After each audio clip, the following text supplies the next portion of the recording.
বিশাল আকারের কচ্ছপ নিয়ে মাত্র ছাড়ি দেওয়া ওই পানির ভিতরে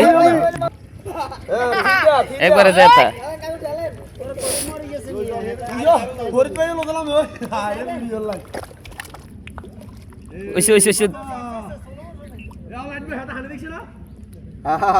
হানি খালা গা হানি খা আজমার খালে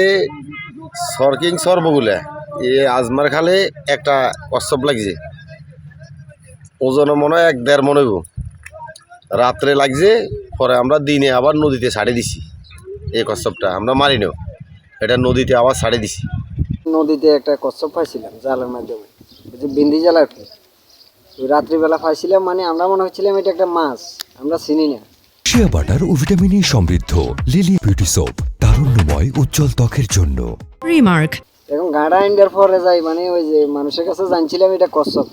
তো পরে মানে এটা বেচা জানা ধরো সকালবেলা ছাড়ে দিছি একটি বড় আকারের কচ্ছপ বা কাছিম ধরা পড়েছে এটি জেলেদের জালে মাঝে মাঝে এরকম ধরা পড়ে এবং বললেন শাপলা পাতা মাছ এবং কুমির এবং ফ্লাইং ফিশ যেটা সেটাও আমাদের এদিকে মাঝে মাঝে আসে আসলে এই বিষয়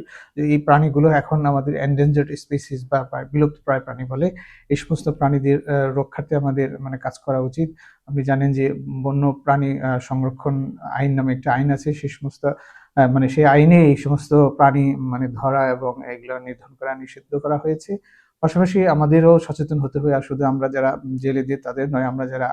আশেপাশে আসছি এদের সংস্পর্শে কাছাকাছি চাচ্ছি আমাদেরও সচেতনতা দরকার যে এদের কারণেই কিন্তু আমাদের যে জীববৈচিত্র্য পাশাপাশি যে উপকূলীয় জলজ